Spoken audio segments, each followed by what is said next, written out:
One, two, three, four.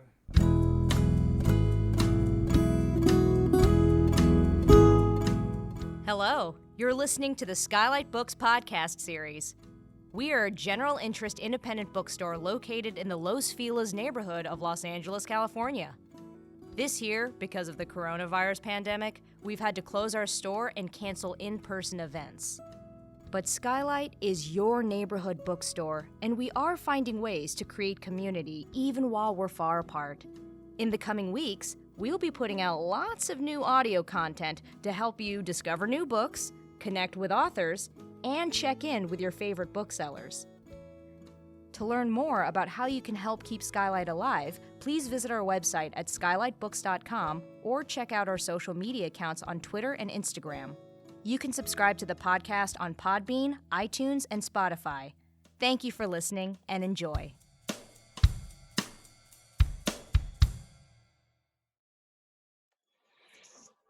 Welcome, everybody, to the SKYLIT podcast. My name is Agnes Brinsky. I'm here from SKYLIT Books. I'm very excited today to be joined by Daniel Mendelsohn, who is the author of Three Rings, A Tale of Exile, Narrative, and Fate. The book comes out next week on September 8th from the University of Virginia Press. A brief bio, Daniel Mendelsohn is a frequent contributor to The New Yorker and the New York Review of Books, where he is editor-at-large. His books include the memoirs An Odyssey, A Father, a Son, and an Epic, and The Lost, A Search for 6 of 6 Million, as well as 3 collections of essays and criticism, most recently Ecstasy and Terror, From the Greeks to Game of Thrones. He teaches literature at Bard College. So this book is this gorgeous, alchemical, painful, and dexterous, very concise interweaving of many things, many people, many moments in history. And while there are more than 3 figures who play an important role in the book, there really are 3 that are at the core of it. Would you just name those 3 and describe them a little bit? Yeah, so at one level, the book tells the stories of these 3 writers, separated by centuries and cultures, who were all exiled in one way or another, and who all wrote works that in some way were refracted through the Odyssey.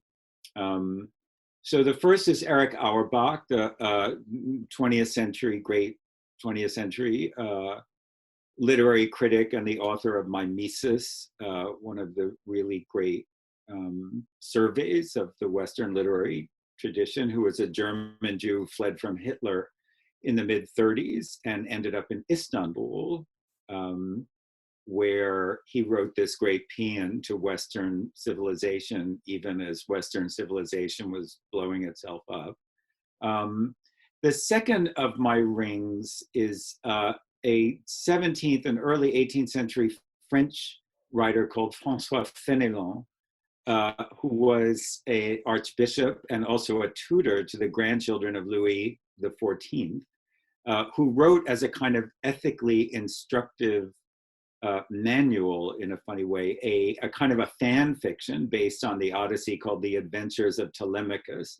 Telemachus is Odysseus's son. He's a character in the Odyssey. But Fénelon wrote this. It really is a kind of early fan fiction where he takes the characters and gives them a whole new set of adventures. And the third of my authors is W.G. Sebald, the German novelist, who was sort of self-exiled, you could say, from Germany, where clearly he felt this sort of national collective guilt for World War II was so oppressive that he spent most of his life actually in England, where he taught and where he wrote these wonderful novels for which he's quite well known here. So I sort of took these 3 stories, and to some level my book is, 3 sort of mini biographies of these 3 writers and descriptions of their work, particularly their interest in narrative, how narrative works. And there's a sense that I try to evoke at a certain point in my book where their own sort of geographical wanderings become a kind of parallel to each of these authors' literary style, which is very digressive or interested in digressive and rambling. So those are ostensibly the three rings. As you say, there are other characters and a sort of surprise guest star at the very end, you might say. Yes, yes. And it feels, I mean, in the book right now, their lives all sort of intersect and touch and relate through time and space in all these incredibly, some very tiny and obscure and some sort of profound ways. And it feels like a perfect fit, but I'm sure that wasn't always clear to you, or that wasn't always a thing that people don't tend to think of these three as a set. So what was your relationship to each of them before you started working on this book, and how do they arrive together in it? Well, they arrived together sort of by different routes, appropriately enough. So while I was writing my book, An Odyssey, which came out in 2017, which is really about the Odyssey and also this remarkable experience I had with my late father, sort of reading the Odyssey with him, and going on this wacky cruise that recreated the voyages of Odysseus. And while I was working on that book, I kind of, as one does, anything to avoid writing, I went down these sort of rabbit holes at various points in my own research and reading. And one of them led me to Fénelon and the Adventures of Telemachus, which I very vaguely knew about. It was an incredibly influential book throughout the 18th century, and because it was a kind of veiled critique of Louis XIV and his autocratic rule, and that's why he was exiled for writing it. So I was at a certain point writing this other book interested in the sort of afterlife of the Odyssey, and I thought I might write something about Fénelon. I spent a lot of time researching him. He is a wonderful character, very sympathetic, and I spent months working on Fénelon. It didn't end up in that book. And then Auerbach has haunted me from my undergraduate days. I mean, this, as you know, I've also written a book about the Holocaust and its intersection with my own family history, The Lost. And I've always, as a classics scholar, as a classicist, I've always been haunted by the kind of poignancy of the story of this great German scholar, trained in this famously rigorous German method, who's writes this book, which is one of really the greatest works of literary criticism. It surveys all of Western literature from Homer to Virginia Woolf. And he has to go to Istanbul, he has to leave Europe to write this great encomium of European literature. I mean, the irony is so awful.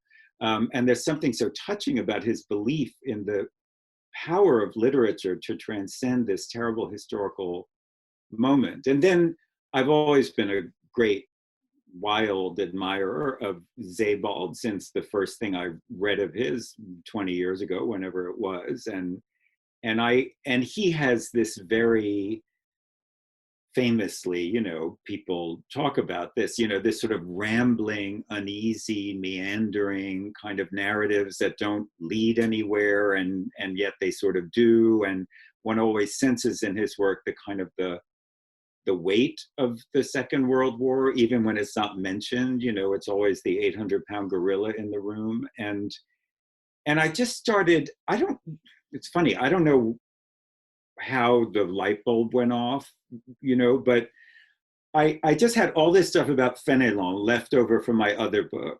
And then I got very involved in the sort of afterlife of Fénelon's book, The Adventures of Telemachus, which leads in a very circuitous way to this amazing Turkish writer from the 19th century who translated Fénelon's book into Turkish.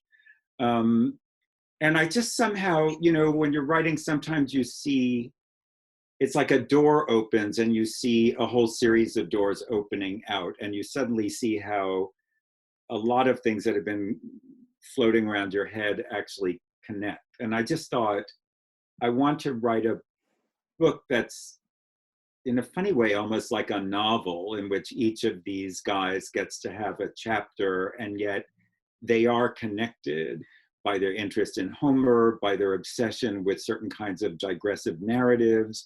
And as you know, I won't give it away, but there's an amazing coincidence that actually links them all at the very end of my book, which coincidence get me thinking about circular narratives. You know, you always end up in the same place. And so at a certain point, I just thought I'm going to find a way to put these three really kind of touching literary figures in the same place. I mean, it does feel very novel-like in that there's the patterning of it and the rhythm of it. There's a musicality to it that's quite powerful in making that dance work. So, well, I thought a lot about music, which I think about anyway, but I think this is my best book, you know, in the sense that it's where I've controlled the most everything that I want to do. And part of that was sort of threading these kind of leitmotifs through the book, where there are these things that come up and you may not attach a lot of importance to them, all kinds of little snippets. But then as the weaving gets more dense, you know, they recur and they take on new meaning, and I just wanted that to happen. So there is something musical about it in that sense. There are the sort of themes that come and go and then reappear later, and then later on you think, oh, that's why I'm hearing about this character or whatever. So I do think of it as a kind of a theme and variations, you might say. It also feels like there's a lot at stake in this book. There's a tremendous amount at stake in terms of, because in the ways that it touches on all your previous work and the different sort of worlds in which and threads in which you've written and sort of alchemized. But it feels like it's so much about stake about your own style, your own approach to criticism, our own approach to history, and so okay. So I want to anchor that a little bit. That thought.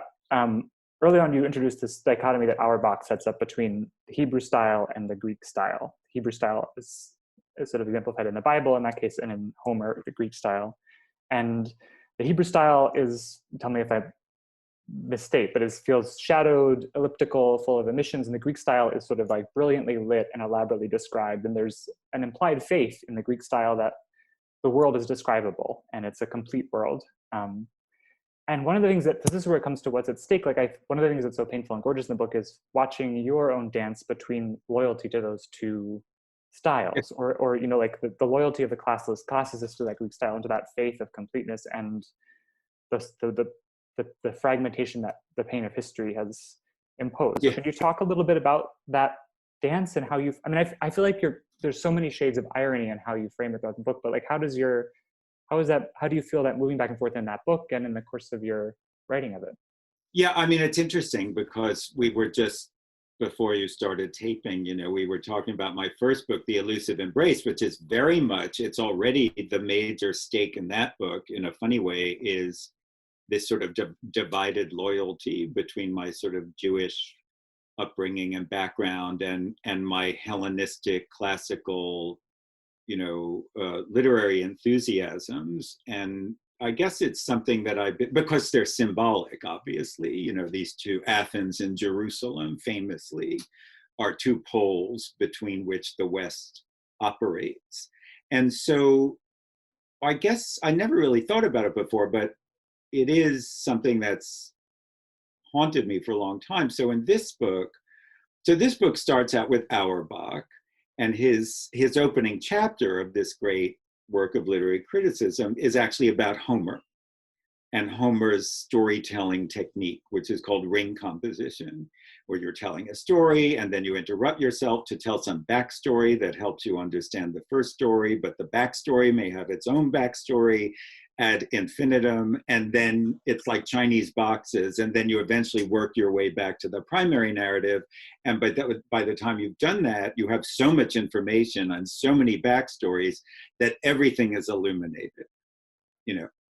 And Auerbach contrasts that in the first chapter of his book with the style of Genesis with the Hebrew style, which is obscure, it leaves things out when it tells a story. And he uses an example, the sacrifice of Isaac from Genesis, and how, the narrator says they traveled for 3 days to get to the place where Abraham was going to sacrifice Isaac, and but he doesn't tell you where they're going or who they saw along the way and the history of everyone they ran into, which is what Homer would do, right? And I myself turned to this in a moment of narrative panic, you might say, when I was writing my Odyssey book and I had hit this sort of wall, and I thought, oh, I'll look at Auerbach again. And I had remembered him incorrectly as loving the Homeric style, but he actually doesn't. He prefers the biblical style, which he finds more realistic. Because, of course, in life, you don't know everything about everything all the time, right? There is no omniscient narrator.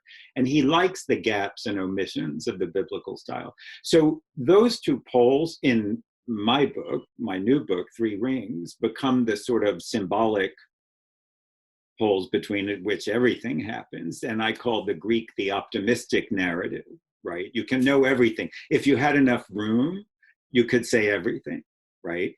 And I contrast that with the Hebrew technique, you might say, which I call the pessimistic. You never know everything.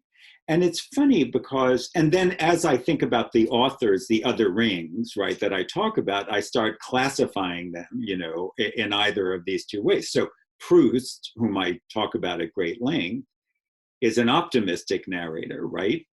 If you have 3,000 pages, you can say just about everything. But Sebald, who also has a circular, meandering style of narrative, is so shadowed that you don't feel all this movement is getting you anywhere. And I think that's obviously the point, right? That there is no arrival. There's just fruitless movement. And it's something I've thought about or been haunted by for so long. I mean, it was very much operative in my book, The Lost, my Holocaust book, where even as I was sort of schlepping around the world trying to track down the few remaining people who knew my relatives and could tell me something about them, I was so aware of, so that's an optimistic project, right? You can go and interview everyone and talk to everyone and read all the books and whatever.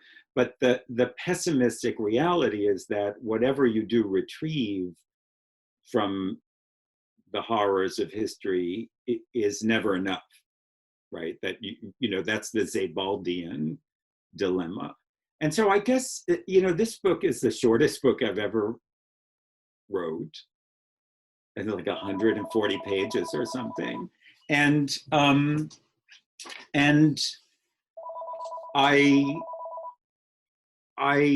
yet I sort of, it just ended up sort of containing everything that I ever cared about, the Greeks, the Hebrews, the Holocaust, the problems of writing, because another thread in this book, obviously, is,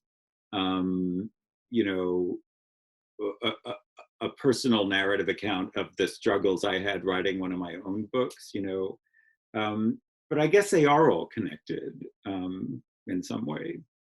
I mean, I guess the crude version of what I would want to ask is whether you're an optimist or a pessimist, which I know is it's like a false question to ask, but there's something about, like, one of the moments I found so moving is when you're describing the model of the Parthenon you were beginning to build when you were young and that you abandoned by the time you get to high school. Just like incredibly detailed, ambitious project. Right. And there's something of, as you say, there's something of the optimist in the desire to build that. And there's also this sort of surrender to the weight of life and the movement of life in not finishing it. But also you finish it in a sense in describing it in this book. Like, there's the completion of your model is in this. And that's all you need to do. Well, as you know, the whole, the symbol of the model is one of these leitmotifs I was talking about before. I mean, the book opens almost, I think, on the second page. I'm talking about when I was doing my Holocaust research and I was in a museum in Israel, where they had these most exquisite scale models of synagogues all over the world that had been destroyed. And it got me thinking of the whole idea of the model as this sort of, both optimistic and kind of tragic effort of attempt at representation, which of course is also what a book is. It's what Auerbach's book is. He's basically building a model of the Western literary tradition, right? And it just so happens that I was a model maker when I was a kid. I was always building these crazy models of ancient buildings, pyramids, Parthenons, whatever. And it just so happens also that one of the great climaxes in Sebald's novel, The Rings of Saturn, is an encounter with an obsessive model maker who's trying to build a model of the temple in Jerusalem, one of the most famously destroyed buildings in history, And so all these things just kept coming together. But I love what you just said. I hadn't really thought of it that way when I was writing the book, about the sort of climax of that narrative in Three Rings, about my always trying to build models of the Parthenon, the idea that at a certain point you don't have to build it anymore because and I think I said this in the book, at a certain point I had pictured the model so completely in my head and I knew how to build it. I knew where all the pieces should be, that it was almost unnecessary to actually build it. And I just think there's a great metaphor in there somewhere about representation, the struggle of artists and writers and builders, to represent things. And there's a kind of almost a platonic perfection that's in your head that's never going to be matched by whatever it is you end up producing, Right. I mean, it's like, it's the virtual poem of Cadman and that, the different forms of mimesis. How do you get at that whole? Yeah. I want to ask you about the word fate, which is in the title of the book, a tale of exile, narrative, and fate, and is not explicitly as much in the book as many of the other patterns. But you can feel the shadow of it in the idea of the writing on the wall, and the idea of a looming catastrophe, and the idea of a sort of like direction that we can't. So, what does that word mean to you, and why did that end up in the title for you? Well, I just felt so. Part of what's going on in this book is, it's a kind of extended reflection on the tension between the artificial, willed, constructed quality of literary narrative on the one hand, right? We write books, they have to have a form. And yet, on the other hand, the sort of accidental, contingent quality of which so much of life is constructed, right? We were just talking about this, right? You may have a plan, but something's going to go wrong. And, part of the trick of literature, or a certain kind of narrative literature, realistic narrative literature, is to give the appearance of possibility and accident, right? You want your characters to act as if anything can happen. But of course, the whole time, you as the author know what's going to happen. You're making things happen in a certain way. And in a funny way, I think, so as I said, a lot of the book is about that. And I'm writing about real people. I'm telling true stories about real people. And yet, there are these fabulous coincidences, which one discovers along the way in my book, which I'm not making up, which I notice that sort of link these three, actually more than the three I already spoke about, these three characters, and this sort of amazing climactic surprise about how they all turn out to be connected. And I think of that as fate. I think of the way things turn out, and often real life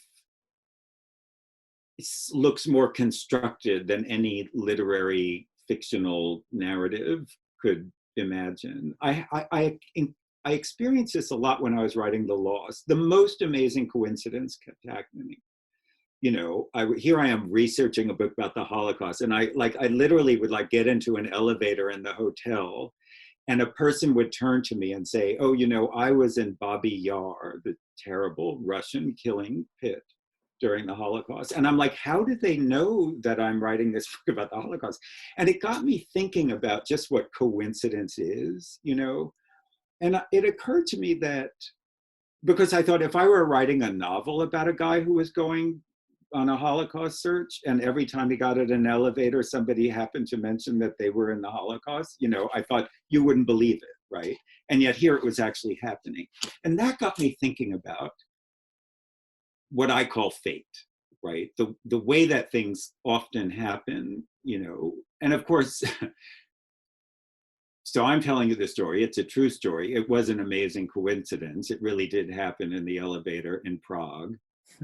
But of course, and we think, oh my God, it's like, it's an amazing coincidence. It's fate that you would have gotten into this elevator, you know, and met that person. But of course, one could also say, I'm not telling you about the 5,000 times I've gotten into elevators and nobody said anything, right? So that whole kind of play between the accidental and the coincidental is, for me, makes me think about plotting, right? The way a narrative works. You have to make it feel real, and reality is accidental and blah, blah, blah. And yet it always has to lead you to the place, the destination, the fated destination, which is the climax of the book. And so that's why I put fate in the title. Also because these, you know, we talk about fate or destiny, the sense that things happen for a reason, they turn out in a certain way because that's the way it ought to have turned out. But even saying those sentences, you have to make a huge number of assumptions, right? And that's what I want the reader to think about. So when you get to the last 2 pages of this book and you see what the big reveal is, which connects Auerbach, Fenelon, Sebald, almost every character in the book, you think, oh my God, that's amazing, you know. But again, it's amazing because I've written the book to get you to that place. You see what I mean? And it's just, that to me is endlessly interesting. I mean, it makes, this is a slight digression, but I feels in the spirit of the conversation that idea of guiding, that we're being guided by you through a landscape that seems plagued by destruction and disorder, but you find a path that gives us an order. I wanted to ask you about teaching and your identity as a teacher, because Fenelon is a teacher and The Adventures of Telemachus is a pedagogical book and Auerbach was a professor. Like, how do you think of your role as a teacher in terms of guiding students and guiding other people through the landscape of our world and the texts that you teach? It's such a good question. And Sebald was a professor also. You know, it's funny, until talking to Agnes, I never even reflected on the fact that all 3 of my characters were also teachers, as I am. But they were. Auerbach, famously a professor, Sebald, and Fenelon was a tutor. So it's so interesting to me that you mentioned that, because it's actually a major moment in my Odyssey book, an Odyssey, which reflects on that. And it's exactly what I was just talking about, the necessity of sort of having to operate between control and letting go, right? Letting things happen and yet having to make them go in a certain direction, because that's what teaching is like, especially the kind of teaching, you know, that we do at Bard, which is a small school and every class is a seminar basically. So you necessarily need the conversation to get to a certain place at the end of each class, you know, because that day you're talking about books 1 through 4 of the Odyssey. You got to get, you know, you have to get through the material. That's the plot. That's fate. You have to get to book 4. And yet you have to let the conversation move, be free, have that free play of observations and interactions, right? So as you get older, well, I'll just speak for myself. As I have gotten older, I like to think I've gotten better at the balance between needing to get them to a certain place, but also letting them speak their minds and have their thoughts and express their interpretations. And it is very tricky. And there's a moment in my Odyssey book where I realize that I've been too pushy and too authorial, you know, trying to get them to think about the Odyssey in exactly the way I did. And I realized at that moment that I was actually not being a good teacher. I needed to relax more and let things go where they might. It's a very interesting question, actually. And I think most people who teach, you know, a great part of the struggle to be a good teacher is to figure out what the right balance is. I mean, it sounds like a special classroom to be in. I mean, that's. One more question about a different role that I know you have occupied, and it's a word that comes up in this book too, is translator. And I know you are a translator, have been a translator of Gaddafi and others, I think, as well. And you talk about the etymology of that word in the book as someone to carries across. And there's a lot in the book also about the movement of different cultures, Muslims, Christians, Jews, between East and West across borders. And there's a certain faith there that the translator has in being able to transport a text from one language to another. There's also this faith that these figures have, right, in being able to carry their work across these spans. And I feel like, you know, like in the world we are in now, there's a lot of borders are a big division, there's a lot of a sense of this divide and a desire to, I think there's something about that hope that feels really urgent and complicated now. So I'm curious to just hear you talk a little bit about that hope and that word translation. I think it's such an interesting idea. I mean, certainly, there's, you know, different sort of rings that ripple out from this idea of translation. So in the sort of the narrowest or first ring is just, how do I get, you know, sentence X into sentence Y? You know, how do I translate from language X into language Y? But you know, beyond that, there is, how do I get the way this author thinks into a different language? You know, different languages, other languages don't have words sometimes for the thing you're trying to translate. It just doesn't exist. You have to work around it. But then more largely, you know, people always think of translation as about words. And I you know, it's much more that's going on. You have to really be carrying across a whole mind is what you're doing when you're translating an author. But beyond that, as you mentioned, there's a sort of metaphorical expansion of this idea of translation, which in a funny way returns you to the original meaning of the word, which is to carry something over, right? And then that got me, and as you know, there's so many sub-narratives in Three Rings about scholars fleeing, being oppressed, running away, taking with them the most precious texts that they think have to be rescued from destruction. And this is unfortunately an incredibly frequent occurrence in history. And I narrate these different movements, which are ironically constantly moving from east to west, the Jews running away from Ferdinand and Isabella to Istanbul, the Greeks running away from Istanbul to Italy. It's a never ending and not very happy story, but all of these people are carrying with them across these borders what is most precious to them. I mean, look, the Italian Renaissance was kickstarted in many ways by Greek scholars who had fled the destruction of Constantinople, who moved to Italy, taking with them Greek texts that had been unknown to Europe for 1,000 years, right? And the poignancy, and of course here I also think of in a much smaller way, my own relatives, who did not successfully run away from destruction, so I'm always haunted by this idea of some refugee arriving in some new place with one bag, and in that bag has to be whatever was most valuable to that person. And of course now, I shouldn't say this, but all publishers always want their authors when they're out with a new book to somehow connect the dots to, what's happening right now to make it relevant. But, Let's do it. I certainly hadn't thought of this that much when I was writing this book a year and a half ago.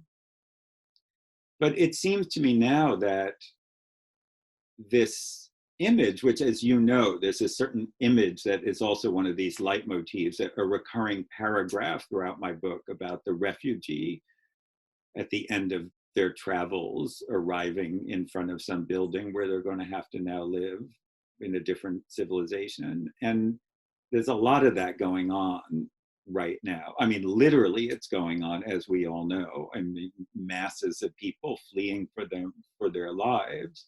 But I think also metaphorically, that there are existential threats to civilization, our civilization right now. And who are going to be the people who are carrying these precious bits of civilization to safety? How does that happen? And I really hadn't thought of any of this when I was writing, but now figures like Auerbach are even more poignant, I think, now. And it's funny because Auerbach and Sebald sort of framed the book structurally. And, Auerbach is, fleeing at the beginning of the cataclysm that Sebald, who was born at the end of it, can't ever stop thinking about. So the book sort of embraces both the event and the aftermath. And I think it's, these are things we need to be thinking about right now. What is the nature of civilization? What does it mean to make a model of it? And what do you put into the model? What are the precious parts that you want to represent to someone who may not know anything about your civilization? And are you going to be able to carry it across? And I do think that's something we need to be thinking about right now. Yeah, certainly.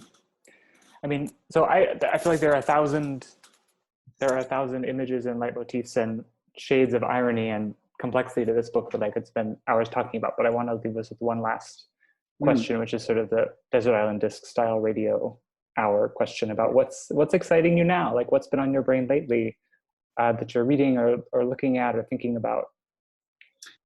Well, look, there's always a lot of great stuff out there, and we can't despair. I mean, there are people making good and interesting work, and I think it's important to remember that, whether it's films, television, of which I'm a great fan and I watch all the time, and all the things that remind you of everything that allows you to flex your muscles as a human. I've been watching this great show. This is not going to be a highbrow answer to your question. It's called Better Things. It's this fabulous, actually it's an LA comedy. You're in LA with Pamela Adlon, and it's so wonderful. And it's, it's so deeply human. And I just think that, that's our job. Our job is to attach to cultural products. And it doesn't always have to be, Saint-Simon and Poussin. It can be anything that just reacquaints you with I would say the complexity of being a human person is good for you, whatever that may be, whether it's Better Things or Sebald, or I've been reading Ivo Andrić, this amazing Yugoslavian writer. And I've been reading also Claudio Magris, who's one of my new incredible favorites. And I just think, there's so much good stuff out there. And there's always great stuff. I reread things, Cavafy is a great person to be reading right now because he thinks a lot about how civilizations end and what survives, So I'm not pessimistic about that. People continue to produce amazing work in every field. I don't worry about that. I worry about getting people to read these things and look at them, and that's our job, I mean, it's specifically to this conversation and to book selling and writing and criticism. Review. Well, I would certainly say that this book, Three Rings, is certainly at the top of that list of things that folks should go out and get a copy of. This is the sales pitch part of the conversation. But it's really it's a beautiful, complicated, painful, and very provocative book that sort of has been unfolding inside of me since I read it. So thank you. I appreciate it. Daniel Mendelsohn, thank you for taking the time to have this conversation. And thanks for having me. I really enjoyed it. Take care. Thank you for listening to the Skylight Books podcast series. Please don't forget to visit our website at skylightbooks.com and make sure to follow us on Twitter and Instagram. Also, don't forget to subscribe to this podcast for more author talks and bookseller conversations. You can find us on Podbean, iTunes, and Spotify. Stay safe and healthy, and we hope to see you back in our store soon.